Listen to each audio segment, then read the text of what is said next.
ओम साई राम। साई सच्चरित्र अध्याय 15। नारदी कीर्तन पद्धति।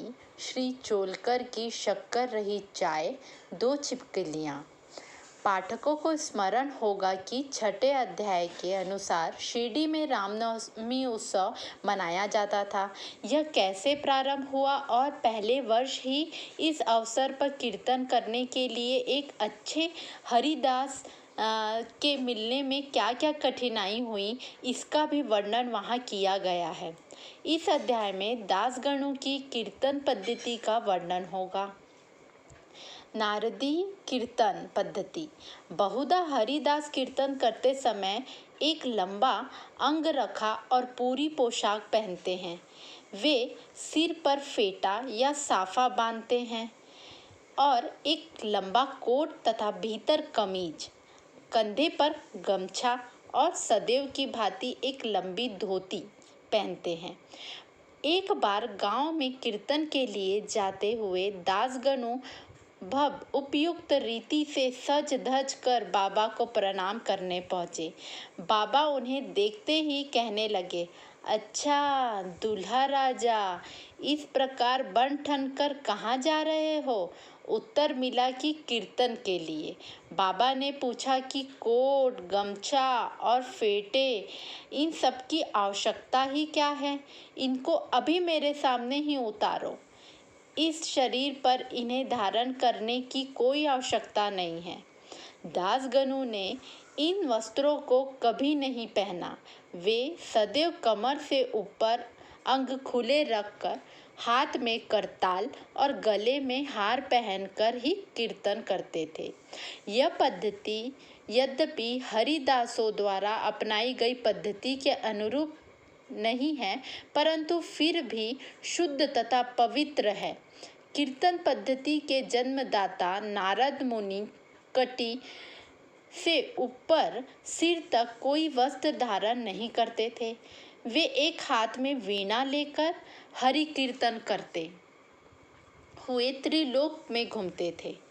श्री चोलकर की शक्कर रहित चाय।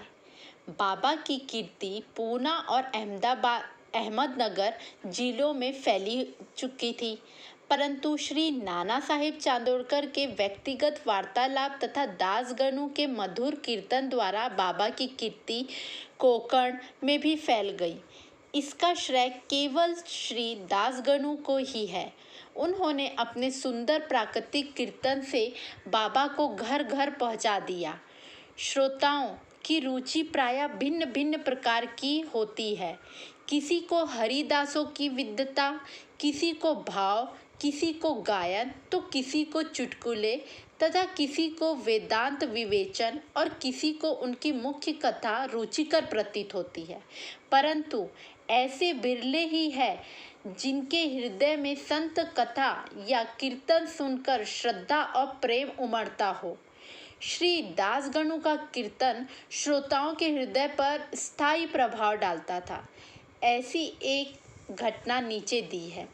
एक समय ठाणे के श्री कोपिनेश्वर मंदिर में श्री दासगणु कीर्तन में श्री साई बाबा का गुणगान कर रहे थे। श्रोताओं में एक चोलकर नामक व्यक्ति, जो ठाणे के दीवानी न्यायालय में एक अस्थायी कर्मचारी था, भी वहां उपस्थित था।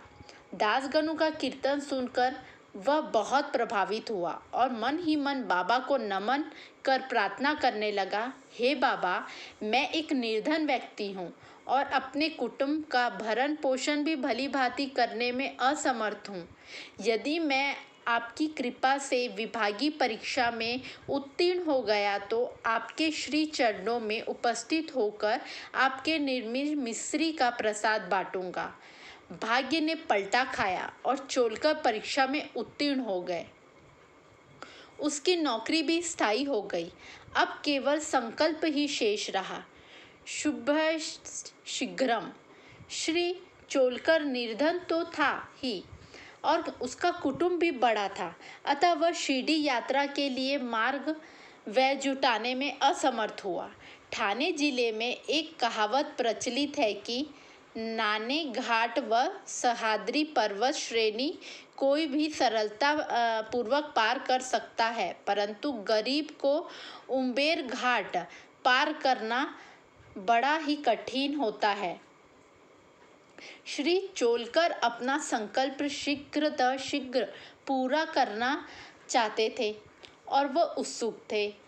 उससे मितव्ययी बनकर अपना खर्च घटाकर पैसा बचाने का निश्चय किया। इसी कारण उन्होंने बिना शक्कर की चाय पीना प्रारंभ की और इस तरह कुछ द्रव एकत्रित कर वह शिरडी पहुंचा। उन्होंने बाबा का दर्शन कर उनके चरणों पर गिरकर नारियल भेंट किया तथा अपने संकल्पानुसार श्रद्धा से मिश्री वितरित की और बाबा से बोला कि आपके दर्शन से मेरे हृदय में अत्यंत प्रसन्नता हुई है। मेरी समस्त इच्छाएं तो आपकी कृपा दृष्टि से उसी दिन पूरी हो चुकी थी।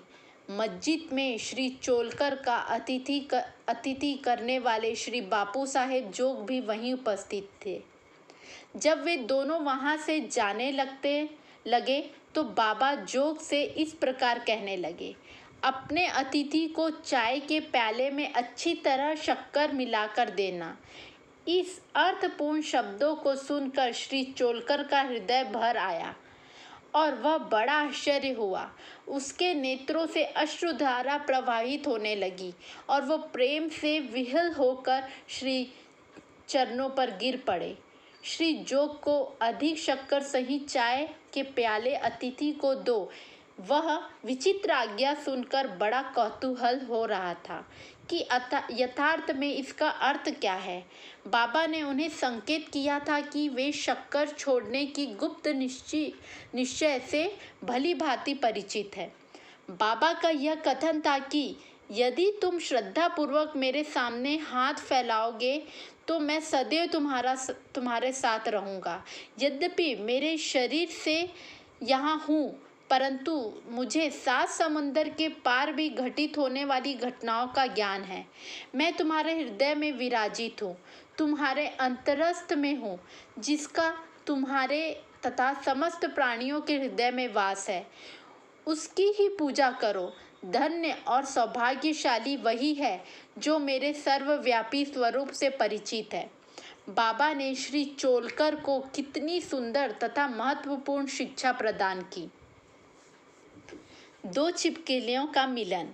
अब हम 2 छोटी छिपकलियों की कथा के साथ यह अध्याय समाप्त करेंगे। एक बार बाबा मस्जिद में बैठे थे कि उसी समय एक छिपकली चिक चिक करने लगी। कौतूहलवश एक भक्त ने बाबा से पूछा कि छिपकली के चिकाने का कोई विशेष अर्थ है, यह शुभ है या अशुभ? बाबा ने कहा, इस छिपकली की बहन आज औरंगाबाद से यहाँ आने वाली है, इसलिए यह प्रसन्नता से फूले नहीं समा रही है। वह भक्त बाबा के शब्दों का अर्थ न समझ सका, इसलिए वह चुपचाप वहीं बैठा रहा। इसी समय औरंगाबाद से एक आदमी घोड़े पर बाबा के दर्शनार्थ आया। वह तो आगे जाना चाहता था, परंतु घोड़ा अधिक भूखा होने के कारण बढ़ता ही न था। तब उसने चना लाने एक थैली निकाली और धूल झटकारने के लिए उसे भूमि पर फटकारा तो उसमें से एक छिपकली निकली और सबके देखते देखते ही वह दीवार पर चढ़ गई। बाबा ने प्रश्न करने वाले भक्त से ध्यानपूर्वक देखने को कहा। छिपकली तुरंत ही गर्व से अपनी बहन के पास पहुंच गई थी। दोनों बहन बहुत देर तक एक दूसरे से मिली और परस्पर चुंबन व आलिंगन कर चारों ओर घूम घूम कर प्रेम पूर्वक नाचने लगी। कहाँ शिरडी और कहाँ औरंगाबाद। किसी प्रकार एक आदमी घोड़े पर सवार होकर थैली में छिपकली को लिए हुए वहां पहुंचता है और बाबा को उन 2 बहनों की भेंट का पता कैसे चला। यह सब घटना बहुत आश्चर्यजनक है और बाबा की सर्वव्यापकता की घोतक है। शिक्षा। जो कोई इस अध्याय का ध्यानपूर्वक पठन और मनन करेगा, साई कृपा से उसके समस्त कष्ट दूर हो जाएंगे और वह पूर्ण सुखी बनकर शांति को प्राप्त होगा। श्री सद्गुरु साईनाथा अर्पण मस्तु। शुभम भवतु।